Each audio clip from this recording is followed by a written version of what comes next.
Hello friends, welcome to MCQ वाला। तो देखिए फ्रेंड्स, बिहार दरोगा की नई भर्ती 2023 में 1275 सीटों पे आई हुई है। इसी क्रम में जो हमारा टेस्ट सीरीज चल रहा है बिहार दरोगा का रुक्मणी पब्लिकेशंस का, जिसमें कुल 30 सेट है। अभी तक हमने कुल 24 कंप्लीट करा रखे हैं। आपने नहीं देखा है, जाके सारी वीडियोस को प्लेलिस्ट में अच्छे से और ध्यान से देख लीजिएगा। सभी सेट में current affairs, math, GK, science, सारे क्वेश्चंस एकदम एग्जाम पैटर्न पे सेट किए हुए हैं। और आज की सेशन में हम देखेंगे सेट नंबर 25 को।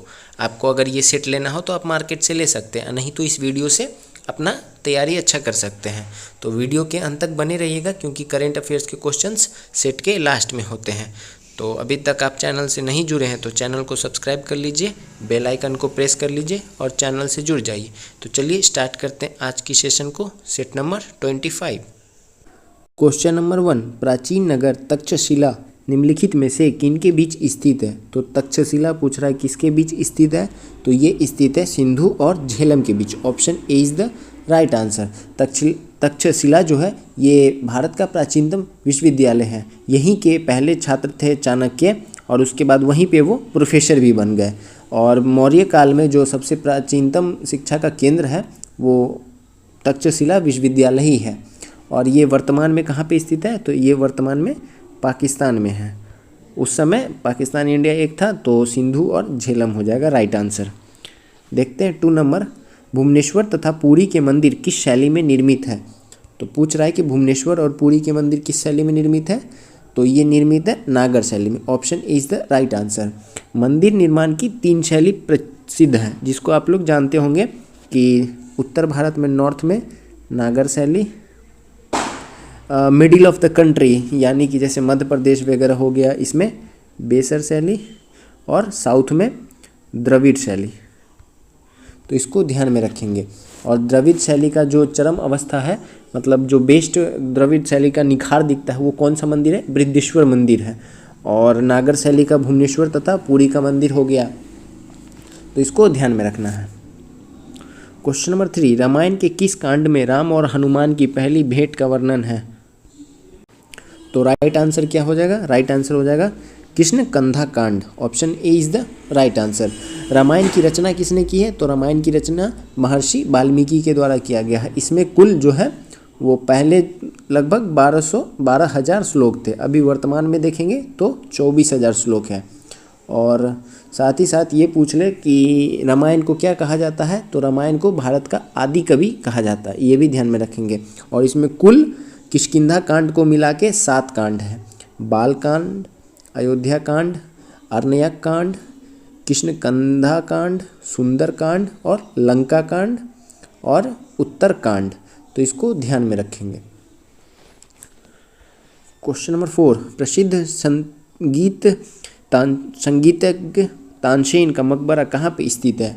तो तानसेन का मकबरा पूछ रहा है, तो इनका जो मकबरा है तानसेन का, ये स्थित है ग्वालियर में। Option B is the right answer. Tansen किसके दरबार में थे? तो ये अकबर के दरबार में थे। इसको नोट रखना है। 5 नंबर, गुर्जर प्रतिहार वंश की स्थापना की थी। तो गुर्जर प्रतिहार वंश की स्थापना किसने की थी? तो ये किया गया था नागभट्ट प्रथम के द्वारा। Option A is the right answer. और इनका जो सर्वशक्ति या सर्वाधिक शक्तिशाली जो राजा हो जाएगा वो हो जाएगा मिहिर भोज। मिहिर भोज जो है ये गुर्जर प्रतिहार का सर्वाधिक शक्तिशाली राजा था। और इस वंश का अंतिम शासक कौन हो जाएगा? तो ये हो जाएगा यशपाल। यानी कि जो स्थापना करता है और जो अंतिम शासक होता है, ये दोनों इंपॉर्टेंट हो जाता है, इसको याद रखेंगे। क्वेश्चन नंबर 6, 12 मासा की रचना किसने की थी? तो 12 मासा की रचना किया था मलिक मोहम्मद जायसी के द्वारा। इन्होंने 12 मासा की रचना की थी। इन्हीं के द्वारा एक और पुस्तक लिखी गई है जिस पे एक फिल्म भी बनी है, पद्मावत।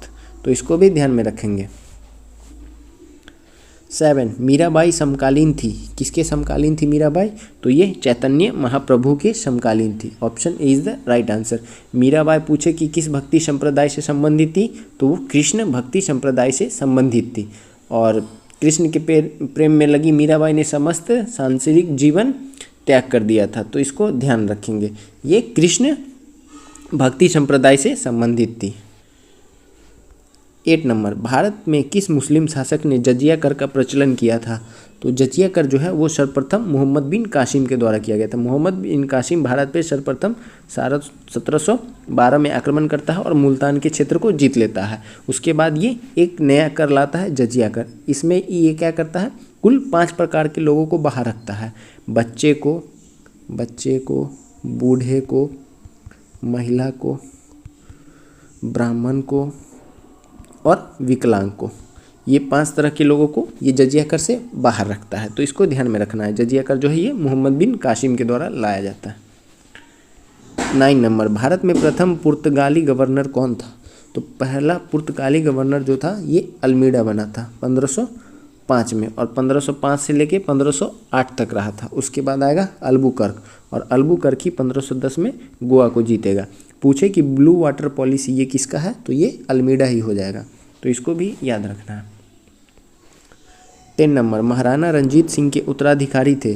तो रंजीत सिंह के उत्तराधिकारी कौन थे? तो ये हो जाएंगे खड़क सिंह। रंजीत सिंह पूछे किस मिसल के से संबंधित है? तो ये शुकरचकिया मिसल से संबंधित है, जो कि 12 मिसलों में से एक था। 11, सरंजामी प्रथा किससे संबंधित है? तो सरंजामी जो है वो मराठा का भू राजस्व प्रथा है। इसको ध्यान में रखेंगे। Option A is the right answer. 12 number, Maharashtra में किस समाज सुधारक को लोकहितवादी कहा जाता था? तो ये किसे कहा जाता था? तो ये महाराष्ट्र में कहा जाता था गोपाल हरि देशमुख को। Option D is the right answer. Gopal Hari Deshmukh जो थे ये महिलाओं की शिक्षा को बढ़ावा देते थे, और इनके खिलाफ जो बाल विवाह, दहेज, बहु विवाह का जो अभियान था उसके ये लीडर थे, गोपाल हरि देशमुख। 13, निम्नलिखित में से किस भारतीय नेता ने लंदन में प्रथम गोलमेज कॉन्फ्रेंस में भाग लिया था? तो ये मौलाना मोहम्मद अली के द्वारा लिया गया था। Option is the right answer. Total गोलमेज सम्मेलन कितने हुए थे? तो 3।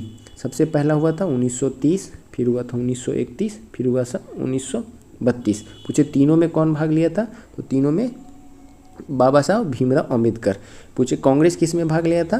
तो दूसरे गोलमेज सम्मेलन में, जिसमें इनका प्रतिनिधित्व, कांग्रेस का जो प्रतिनिधित्व होता है वो महात्मा गांधी जी के द्वारा किया जाता है। 14, सर्वोदय शब्द का प्रयोग सर्वप्रथम किसने किया था?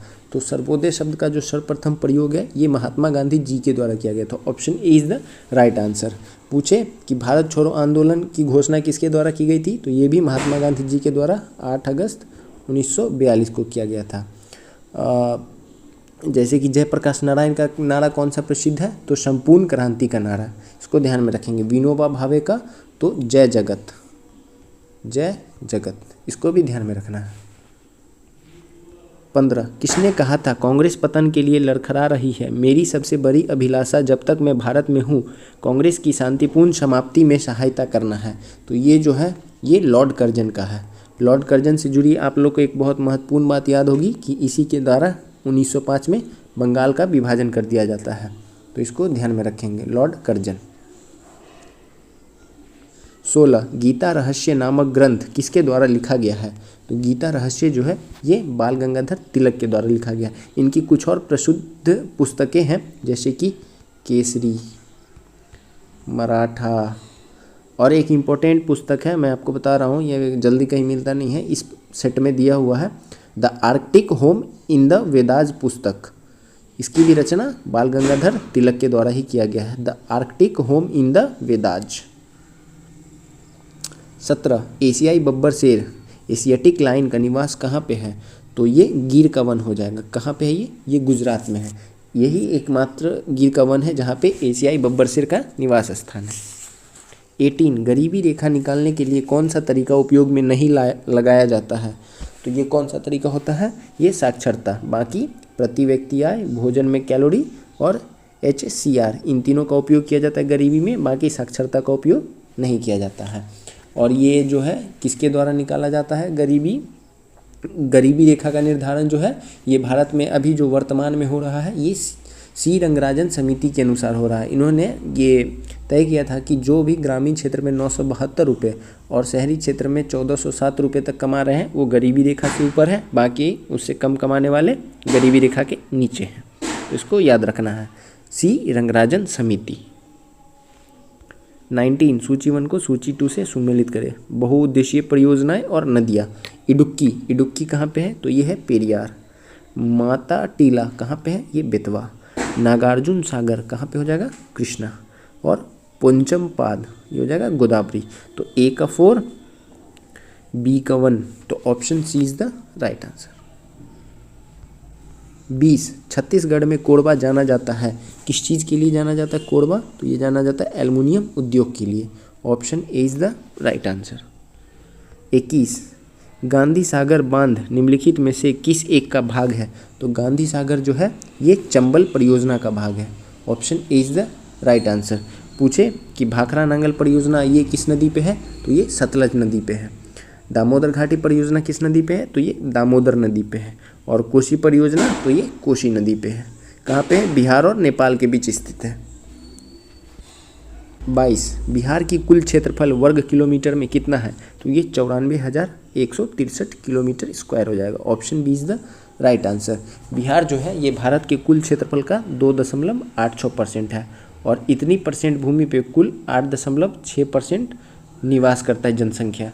तो बहुत ही कम क्षेत्र में, इसलिए बिहार का जनसंख्या घनत्व वो पूरे देश में सर्वाधिक है। और पूछे कि क्षेत्रफल की दृष्टि से बिहार कितने क्रम पे है, तो ये 12वें नंबर पे है। इसको भी नोट रखना है। 23 भारत में पेट्रोलियम का अग्रणी उत्पादक राज्यों में शामिल नहीं है, तो कहाँ पे पेट्रोलियम नहीं होता है, तो ये हो जाएगा आपका Uttar Pradesh. Option D is the right answer. Uttar Pradesh में पेट्रोलियम नहीं होता है, बाकी असम के क्षेत्र में, महाराष्ट्र में और गुजरात में पेट्रोलियम मिलता है थोड़ा बहुत, और सबसे ज़्यादा पूर्वोत्तर क्षेत्र में प्राप्त किया जाता है। और ये पेट्रोलियम बनता किससे है, तो ये बनता है अवसादी चट्टानों से। इसको भी नोट रखना है। 24 दो ग्रह जिनके उपग्रह नहीं है, तो वो कौन हो जाएगा, वो सूर्य का जो सबसे नज़दीकी दो हो जाएगा, यानी मरकरी और वेनस। बुध और शुक्र इसके उपग्रह नहीं है। पृथ्वी का कौन सा एकमात्र उपग्रह है नेचुरल, तो वो हो जाएगा मून, ये एक उपग्रह है। और मंगल का कौन सा दो है, तो वो है फोबोस और डिमोस। इसको भी ध्यान में रखना है। टाइटन किसका हो जाएगा, तो टाइटन शनि का हो जाएगा। 25 सूची 1 को सूची 2 से मिलाना है। परमाणु ऊर्जा संयंत्र और राज्य, तो कलपक्कम कहाँ पे है, तो ये है तमिलनाडु। नरौरा ये कहाँ पे है, तो ये उत्तर प्रदेश। रावत भाटा ये हो जाएगा राजस्थान। और तारापुर ये हो जाएगा महाराष्ट्र। तो इस हिसाब से कौन सा कूट सही हो जाएगा, कूट C is the right answer. 26 Himalaya में कश्मीर घाटी निम्नलिखित पर्वतमालाओं में से किनके बीच अवस्थित है, तो ये किनके बीच अवस्थित है, तो ये जास्कर और पीर पंजाल के बीच अवस्थित है। कश्मीर घाटी, जास्कर और पीर पंजाल। 27 संयुक्त राज्य अमेरिका में सिलिकॉन वैली अवस्थित है, तो सिलिकॉन वैली कहाँ पे अवस्थित है, तो ये कैलिफोर्निया में है। सिलिकॉन वैली को क्या बोलते हैं, जैसे कि मतलब बेंगलोर को बोला जाता है ना भारत का सिलिकॉन वैली, तो सिलिकॉन वैली जो होता है ये एक्चुअली में जो प्रौद्योगिकी, सॉफ्टवेयर और इंटरनेट कंपनियों का घर होता है, उसी को सिलिकॉन वैली कहते हैं, क्योंकि जितने भी डेस्कटॉप वगैरह में यूज होता है चिप, वो सब सिलिकॉन का बना होता है। 28 मोना लोआ एक सक्रिय ज्वालामुखी है, किस द्वीप पर अवस्थित है मोना लोआ, तो ये हवाई द्वीप पर अवस्थित है। इसकी जो कुल ऊंचाई है वो 4170 मीटर है, इसको ध्यान में रखेंगे। कुछ और ज्वालामुखी को देख लेते हैं, जैसे जापान का है एक फ्यूजियामा, इटली का क्या है विशुवियस। 29 भारत में मुद्रास्फीति की माप होती है, तो ये कैसी होती है भारत में, तो होता है थोक कीमत सूचकांक के द्वारा। Option D is the right answer. मुद्रास्फीति का अर्थ क्या होता है कि मुद्रा का मूल्य वस्तुओं की तुलना में कम हो जाना, इसी को कहते हैं मुद्रास्फीति। और ये कैसे मापा जाता है, थोक कीमत सूचकांक के द्वारा। 30 जनपद स्तर पर ग्रामीण कार्यक्रम में क्रियान्वयन हेतु एजेंसी है, तो ये कौन सी एजेंसी है, जिला ग्रामीण विकास agency. Option A is the right answer. इसकी शुरुआत कब से की गई थी, तो अप्रैल 1999 से किया गया था। और इसका संचालन जो है ये ग्रामीण विकास मंत्रालय के द्वारा किया जाता है, तो इसको भी याद रखना है। 31 भारत में राष्ट्रीय आय के अनुमानों की गणना की जाती है, तो राष्ट्रीय आय का जो अनुमान है ये किसके द्वारा किया जाता है, राष्ट्रीय सांख्यिकी कार्यालय के द्वारा। Option C is the right answer. पहले जो था वो NSSO हुआ करता था, उसके बाद ये 1950 में बना था, उसके बाद CSO ये 1951 में बना था, लेकिन फिर इन दोनों को जोड़ दिया गया 2019 में और बना दिया गया CSO राष्ट्रीय सांख्यिकी कार्यालय। तो यही करती है राष्ट्रीय आय का मापन, तो इसको नोट रखना है। 32 निम्नलिखित में से कौन सी एक फसल खरीफ की है? तो खरीफ फसल कौन सा हो जाएगा? तो ये सोयाबीन हो जाएगा। सोयाबीन जो है ये प्रोटीन का मुख्य उत्पादक भी है और ये सबसे ज़्यादा कहाँ पे पाया जाता है सोयाबीन, मतलब उगाया जाता है तो मध्य प्रदेश में, इसको सोया प्रदेश भी कहते हैं, तो इसको भी याद रखेंगे। कुछ और एग्जाम्पल देख लेते हैं खरीफ फसल से जुड़ी हुई, जैसे कि धान हो गया, मक्का हो गया, ज्वार हो गया, मूंग हो गया, जूट हो गया, कपास हो गया, गन्ना हो गया, तो ये सब याद रखना है। 33 पत्र स्वर्ण का अर्थ है। पत्र स्वर्ण का क्या अर्थ है? तो इसका जो अर्थ होता है ये अंतर्राष्ट्रीय मुद्रा कोष का विशेष आहरण अधिकार। Option A is the right answer. इसकी शुरुआत IMF के द्वारा 1969 में की गई थी, तो इसको याद रखेंगे। 34 कृषि एवं ग्रामीण विकास क्रिया को सभी प्रकार की साख आवश्यकताओं की पूर्ति करने वाला एकमात्र संस्थान है, तो ये कौन हो जाएगा? ये नाबार्ड हो जाएगा। नाबार्ड की स्थापना पूछे कब की गई थी? NABARD। इसकी स्थापना जो है ये 12 जुलाई 1982 को की गई थी, तो इसको ध्यान में रखना है। क्वेश्चन नंबर 35 अंडमान निकोबार द्वीप समूह के रॉस द्वीप का परिवर्तित नाम क्या है? तो रॉस द्वीप का नाम बदल के क्या कर दिया गया है? तो ये कर दिया गया है नेताजी सुभाष चंद्र बोस द्वीप। शहीद द्वीप किसको का नाम, मतलब किस द्वीप का नाम बदल के शहीद द्वीप कर दिया गया है? तो ये नील द्वीप का नाम बदल के। स्वराज द्वीप किसका नाम बदल के किया है? तो ये हैवलॉक द्वीप का नाम बदल के स्वराज द्वीप कर दिया है, तो इसको याद रखना है। 36 संवेदी सूचकांक सेंसेक्स में चढ़ाव का तात्पर्य क्या है? तो इसमें चढ़ाव का तात्पर्य है कि राष्ट्रीय शेयरों बाजार में के साथ पंजीकृत सभी कंपनियों के शेयर के मूल्य में चढ़ाव। Option B is the right answer. 37 राष्ट्रपति पर महाभियोग का आरोप संसद के किस सदन द्वारा लगाया जा सकता है? तो राष्ट्रपति पर महाभियोग का जो आरोप है ये संसद के किसी भी सदन के द्वारा लगाया जा सकता है। Option C is the right answer. ये आर्टिकल 61 में महाभियोग की चर्चा है और ये प्रक्रिया जो है ये अमेरिका से ली गई है, इसको भी ध्यान में रखना है। और ये किसी भी सदन से दोनों सदन से 2/3 बहुमत से अलग अलग पास करना अनिवार्य होता है और स्टार्ट किसी भी सदन से किया जा सकता है। 38 संसद के 2 सत्रों के बीच अधिकाधिक अंतराल होना चाहिए, तो कितने महीने का? तो ये कम से कम मतलब अधिकतम 6 महीने का होना चाहिए, उससे ज़्यादा का नहीं होना चाहिए। टोटल कितना सत्र होता है? 3। सबसे पहले होता है बजट सत्र, ये सबसे लंबा होता है। उसके बाद आता है मॉनसून, उसके बाद आता है शीत, सबसे छोटा होता है शीत। 39 पंचायती राज सर्वप्रथम प्रवर्तित किया गया था, कहाँ पे किया गया था? तो ये राजस्थान के नागौर जिले में किया गया था। कब किया गया था? 2 अक्टूबर 1959 को। पूछे पंचायतों को संवैधानिक दर्जा कब मिला था? तो ये 73वां संविधान संशोधन 1992 को मिला था संवैधानिक दर्जा, तो इसको ध्यान में रखेंगे। और 24 अप्रैल को पंचायत दिवस मनाया जाता है, इसको भी नोट रखेंगे, पंचायत से जुड़ा सारा बात याद रखना है। 40 भारत का कार्यपालिका अध्यक्ष कौन होता है? तो ये राष्ट्रपति होते हैं। Option A is the right answer. हमारे संविधान के आर्टिकल 53 में ये कहा गया है कि राष्ट्रपति जो होंगे वो कार्यपालिका के अध्यक्ष होंगे, तो इसको याद रखना है। और राष्ट्रपति का पद ये किस आर्टिकल में? तो ये 52 में है, आर्टिकल 52 में, और 53 में कार्यपालिका अध्यक्ष। 41 राजनीति शब्दावली में शून्यकाल का क्या अर्थ होता है? तो शून्यकाल का जो अर्थ होता है वो स्थगन काल। Option C is the right answer. शून्यकाल कब से कब होता है? तो ये 12 बजे से 1 बजे तक होता है। और संसदीय इतिहास में यानी विश्व के संसदीय इतिहास में जो ये शून्यकाल है ये भारत की ही देन है, इसको भी याद रखना है। 42 भारत शासन द्वारा राजकीय चिन्ह कब से अंगीकृत किया गया था? तो राजकीय चिन्ह जो है ये 26 जनवरी 1950 से किया गया था। Option D is the right answer. पूछे राष्ट्रीय ध्वज कब से किया गया था? तो 22 जुलाई 1947 से। राष्ट्रीय गान और राष्ट्रीय गीत तो वो हो जाएगा 24 जनवरी 1950 से, राष्ट्रीय गान और राष्ट्रीय गीत।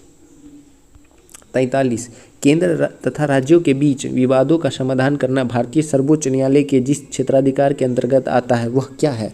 तो वह जो है वो प्रारंभिक क्षेत्राधिकार है। संविधान के आर्टिकल 131 में ये मेंशन किया गया है कि केंद्र तथा राज्यों के बीच जो भी वो क्या बोलते हैं विवाद होगा उसको हाईकोर्ट ही सुलझाएगा, तो प्रारंभिक है। 44 नव वर्ष का पारंपरिक त्यौहार आषाढ़ी बीज आषाढ़ महीने में भारत के किस राज्य में मनाया जाता है? तो ये आषाढ़ी बीज जो है ये गुजरात में मनाया जाता है।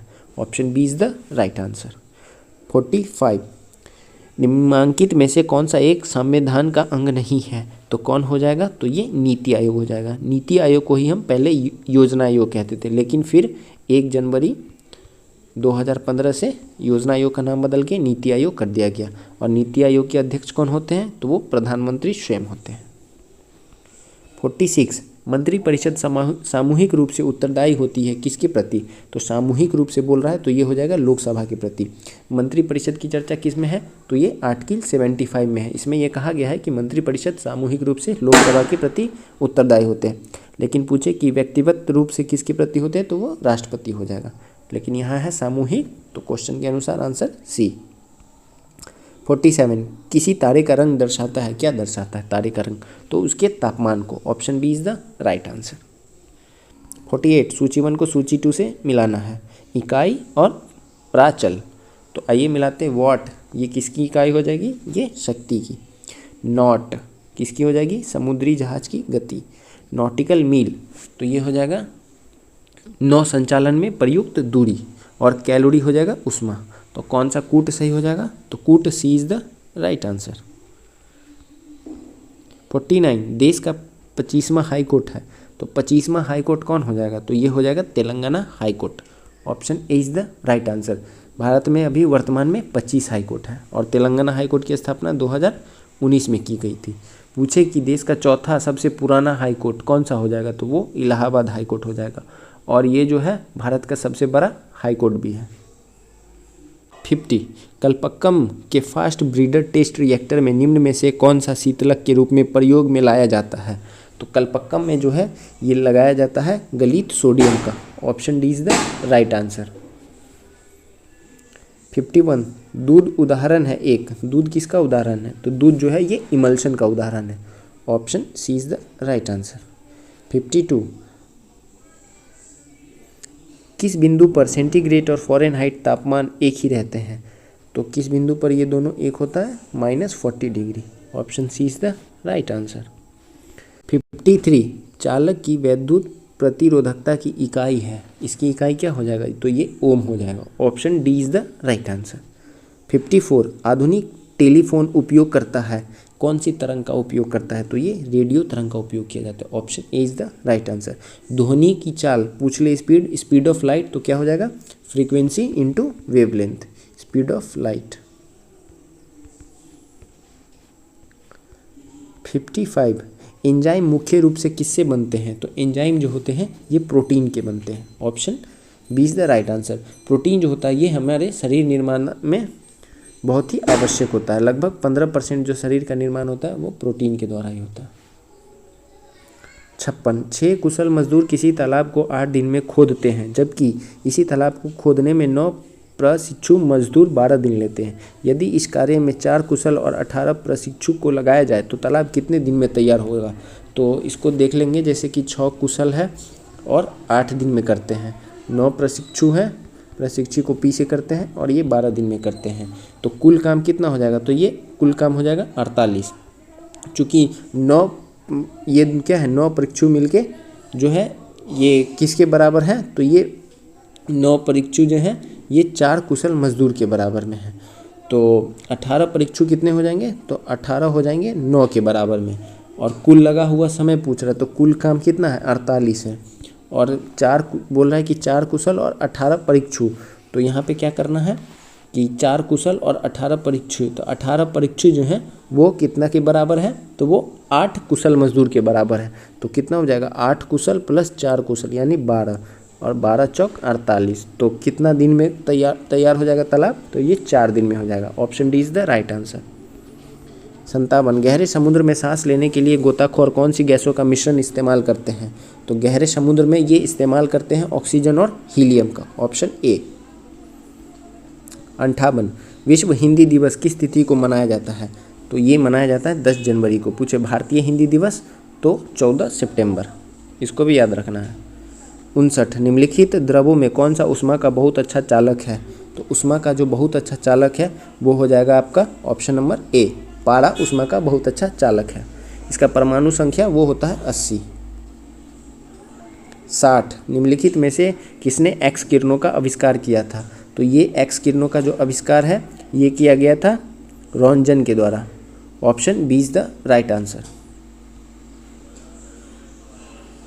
61 रेशम का कीड़ा अपने जीवन चक्र में किस चरण में वाणिज्यिक तंतु फाइबर ऑफ कॉमर्स पैदा करता है? तो ये जो होता है ये कोशिका पुपा के चक्कर में, पुपा चरण में। Option C is the right answer. रेशम का उत्पादन क्या कहलाता है? तो ये सेरीकल्चर कहलाता है। और रेशम जो होता है ये मुख्य रूप से प्रोटीन का बना होता है, इसको भी याद रखना है। 62 मानव शरीर में सबसे छोटी ग्रंथि कौन सी है? तो ये हो जाएगा pituitary. Option D is the right answer. यह सबसे छोटी अंतःस्रावी ग्रंथि है और इसी को हम मास्टर ग्लैंड भी कहते हैं, इसको भी याद रखना। 63 हाइड्रोफाइट कहा जाता है, किसको कहते हैं हाइड्रोफाइट? तो एक जलीय पौधे को हाइड्रोफाइट कहा जाता है। हेलोफाइट किसको कहते हैं? तो नमकीन क्षेत्र में पाए जाने वाली वनस्पति को। हाइग्रोफाइट तो ये दलदली एवं भूमध्य रेखीय उष्ण आर्द्रता वाली वनस्पतियों को। तो इन सब बातों को भी याद रखना है। 64 यदि शाम 2.5 kg अपने घर का बना जाम 78 में बेचता है तो जाम के 5.5 किलो की लागत कितनी हो जाएगी? तो क्या बोला है, 2.5 किलो को कितना में 78.60 में, तो 5.5 को तो 78/60 78.60 / 2.5 गुनी 5.5। इसको सॉल्व करेंगे, राइट आंसर आएगा 172.92। Option A is the right answer. 65 भारतीय सुदूर संवेदी संस्थान Indian Institute of Remote Sensing स्थित है, कहाँ पे स्थित है? तो ये Dehradun. Option B is the right answer. 66 विश्व के किस देश से भारत फाल्कन रडार सिस्टम प्राप्त किया है? तो भारत जो है ये इजराइल से लिया है। फाल्कन रडार सिस्टम इंपॉर्टेंट है, इजराइल चर्चा में है तो इसको याद रखेंगे। 67 संगीत यंत्र तबला का आविष्कार निम्न में से किस एक ने किया था? तो तबला का जो आविष्कार है ये अमीर खुसरो के द्वारा किया गया था। अमीर खुसरो के द्वारा ही सितार का भी आविष्कार किया गया था, इसको भी ध्यान में रखेंगे। और अमीर खुसरो जो थे ये बलबन से लेके अलाउद्दीन खिलजी के दरबार तक रहे थे, सबके ये दरबारी कवि थे, इसको याद रखना है। इन्हीं को तोताए हिंद भी कहा जाता है। 68 गोल्डन पीकॉक पुरस्कार किस क्षेत्र में विशिष्ट उपाधि के लिए दिया जाता है? तो ये दिया जाता है कॉरपोरेट गवर्नेंस और स्थिरता। Option A is the right answer. 69 Megasthenes का पाटलिपुत्र आगमन हुआ था, तो ये कब आया था पाटलिपुत्र? तो ये 305 ईसा पूर्व में। मेगास्थनीज किसका दूत था? तो ये जो था सेल्यूकस का दूत था। और सेल्यूकस किसका सेनापति था? तो वो सिकंदर का सेनापति था, तो इसको ध्यान में रखेंगे। इसी के द्वारा एक पुस्तक लिखी गई है इंडिका, जिसमें पाटलिपुत्र के प्रशासन के बारे में चर्चा की गई है और इसने भारतीय समाज को 7 वर्गों में विभाजित किया था। इन सब बातों को याद रखना है। 70 जैविक सिस्टम में रासायनिक क्रिया की प्रक्रिया को तेज करने के लिए उत्तरदायी पदार्थ है, तो ये कौन सा हो जाएगा? ये हो जाएगा enzymes. Option C is the right answer. Enzymes जो होते हैं ये बायो कैटलिस्ट होते हैं, तो इसको याद रखना है। 71 चंद्रगुप्त मौर्य के दरबार में मेगास्थनीज को भेजने वाला शासक था, तो अभी हमने आपको बताया कि मेगास्थनीज किसका दूत था? ये सेल्यूकस निकेटर का दूत था। Option B is the right answer. Seleucus Nicator Chandragupta Maurya से हार जाता है तो अपनी बेटी हेलेना का विवाह चंद्रगुप्त मौर्य से कर देता है और मेगास्थनीज को दूत बना के उनके दरबार में भेजता है। 72 काकोलत जलप्रपात की ऊंचाई क्या है? तो काकोलत जलप्रपात की जो ऊंचाई है वो 47 मीटर। ये कहाँ पे है? तो ये नवादा में है, नवादा बिहार में। 73 16.5% लाभ समेत एक वस्तु की विक्रय मूल्य 466 है। यदि उस वस्तु को 330 में बेचा गया होता तो कितने प्रतिशत नुकसान होता? तो क्या यहाँ पे पहले क्या यहाँ पे प्रॉफिट परसेंट दिया हुआ है, विक्रय मूल्य दिया हुआ है, तो इससे हमें कॉस्ट प्राइस निकालना है। कॉस्ट प्राइस का फॉर्मूला क्या होता है? Selling price into 100/100 plus profit percent. इस पे इसको पुट करेंगे तो कॉस्ट प्राइस की वैल्यू आएगी 400। अब क्या बोल रहा है कि यदि उस वस्तु को 330 में बेचा गया यानी 70 का लॉस हुआ। किस पे लॉस हुआ? कॉस्ट प्राइस पे। कॉस्ट प्राइस क्या था? 400 था। लॉस कितना हुआ? 70 का। तो पूछ रहा है लॉस परसेंट, तो लॉस परसेंट होगा loss upon cost price into 100। तो इसको सॉल्व करेंगे, आंसर आ जाएगा 17.5%। Option D is the right answer. 74 एक व्यक्ति कोई उत्पाद 80 से 20 पीस की दर से खरीदता है और उन्हें 50 में 9 पीस की दर से बेचता है। व्यक्ति को हुए लाभ का या हानि का प्रतिशत ज्ञात करना है। तो लाभ या हानि का जो प्रतिशत है वो 38.8% है। 1-2 क्वेश्चन आप भी सॉल्व करके देखिए। 75 टी, पुट, कैडी आदि शब्दावलियाँ किस खेल से संबंधित है? तो इनका जो संबंध है ये गोल्फ से है। तो यहाँ से क्वेश्चंस आता है तो इसको नोट रखेंगे। 76 सूची 1 को सूची 2 से मिलाना है, यानी युद्ध और उसका समय काल। 1556 में क्या हुआ था? तो ये हुआ था अकबर का राज्यारोहण। 1600 में क्या हुआ था? ईस्ट इंडिया कंपनी को अधिकार पत्र प्रदान किया जाना। 1680 में क्या हुआ था? शिवाजी का देहांत। और 1739 में नादिर शाह का दिल्ली आक्रमण। तो इस हिसाब से कौन सा कूट सही हो जाएगा? कूट B is the right answer. 77 निम्नलिखित भारतीय शासकों में से कौन था जिसने विदेशों में आधुनिक पद्धति से दूतावास स्थापित किए थे? तो ये किया गया था टीपू सुल्तान के द्वारा। टीपू सुल्तान जो था ये एक जैकोबियन क्लब हुआ करता था, उसी का सदस्य भी था, तो इसको ध्यान में रखेंगे। और ये कहाँ का था? तो ये मैसूर का था, जहाँ के संस्थापक इसके ही पापा हैदर अली थे। 78 आंत रस की प्रकृति होती है, तो ये कौन सी होती है? तो ये क्षारीय प्रकृति की होती है। Option C is the right answer. मनुष्य में जो होता है लगभग 6 से 7 लीटर डेली आंतरस बनता है और श्रावित भी होता है। 79 सीकम निम्न में से किसका भाग है? तो सीकम जो है ये भाग होता है बड़ी आंत का। Option D is the right answer. 80 निम्न में से कौन सी राशि सदिश राशि नहीं है? तो कौन सी राशि सदिश नहीं है? तो विद्युत धारा। विद्युत धारा क्या है? एक अदिश राशि है। जैसे कि कुछ और अदिश राशियां हैं, जैसे कि दाब, दूरी, चाल, शक्ति, ऊर्जा, लंबाई, क्षेत्रफल। और सदिश राशियां का कुछ एग्जाम्पल देख लेते हैं, जैसे वेग, संवेग, विस्थापन, विद्युत धारा घनत्व, विद्युत क्षेत्रता, विद्युत तीव्रता इत्यादि, ये सब है। तो इसको ध्यान में रखेंगे, सदिश और अदिश।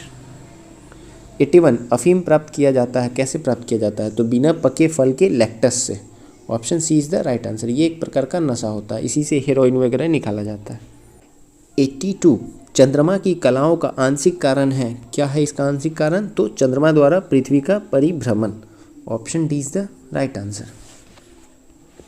83 निम्न में से कौन सा झील उल्कापात द्वारा निर्मित है? तो ये एक बार 1700 वाली जो वैकेंसी थी दरोगा की, उसमें पूछी गई थी, तो ये हो जाएगा लोनार झील। Option D is the right answer. ये उल्कापिंड के द्वारा निर्मित है। 84 बाल्कन प्लान निम्न में से किस अधिनियम से संबंधित है? तो ये संबंधित है 1947 के भारतीय स्वतंत्रता अधिनियम से। बाल्कन प्लान, इसी को हम क्या कहते हैं? डिकी बर्ड या इश्मा प्लान भी कहते हैं, तो इसको ध्यान में रखेंगे। 85 29 जून से, अब यहाँ से करेंट अफेयर्स के क्वेश्चंस है, तो आप लोग वीडियो के लास्ट तक बने रहिएगा। 29 जून से 5 जुलाई 2023 तक दिव्य कला मेला कहाँ आयोजित हुआ था? तो ये हुआ था जयपुर में। Option A is the right answer. 86 Wimbledon grand slam 2023 का पुरुष एकल खिताब किसने जीता है? तो ये कार्लेस अल्कराज के द्वारा। Option B. 87 भारत के किस राज्य में वार्षिक बोनालू उत्सव आयोजित हुआ? तो ये कहाँ पे हुआ है? ये तेलंगाना, बोनालू उत्सव। 88 आईआईटी दिल्ली ने किस शहर में अपनी वैश्विक शाखा खोलने की घोषणा की है? तो ये आईआईटी दिल्ली के द्वारा अबू धाबी में, कहाँ पे? यूएई में।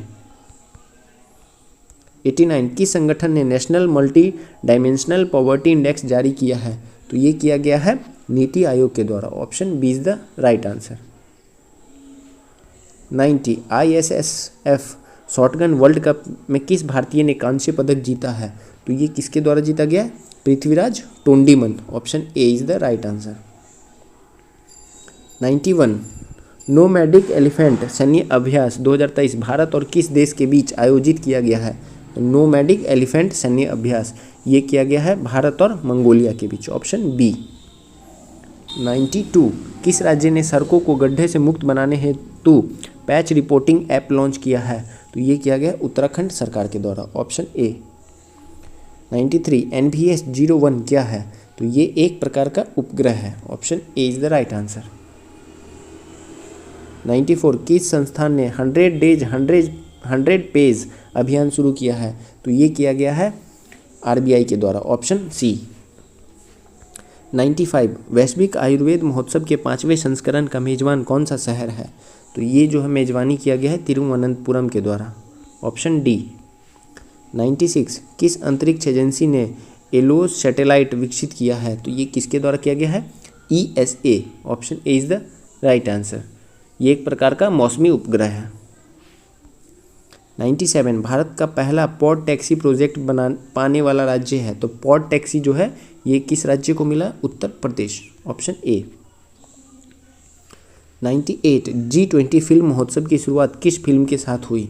तो ये हुआ था Pather Panchali, option A is the right answer. 99 जुलाई 2023 में हरित हाइड्रोजन पर अंतर्राष्ट्रीय सम्मेलन कहाँ आयोजित हुआ है? तो हरित हाइड्रोजन पे अंतर्राष्ट्रीय सम्मेलन जो है ये हुआ है New Delhi, option C is the right answer. अब है लास्ट क्वेश्चन, क्वेश्चन नंबर 100 कि 26वां वर्ल्ड माइनिंग कांग्रेस कहाँ आयोजित हुआ है? तो इसका आयोजन जो है ये किया गया है Brisbane, option C is the right answer. तो आज ही हमारा सेट नंबर 25 कंप्लीट हुआ। कल हम मिलेंगे एक नए सेट में, सेट नंबर 26 में। तो अभी तक आप चैनल से नहीं जुड़े हैं तो चैनल को सब्सक्राइब कर लीजिए, बेल आइकन को प्रेस कर लीजिए और चैनल से जुड़ जाइए। तो चलिए मिलेंगे कल हम एक नए सेट में, सेट नंबर 26 में। तब तक के लिए थैंक यू, जय हिंद।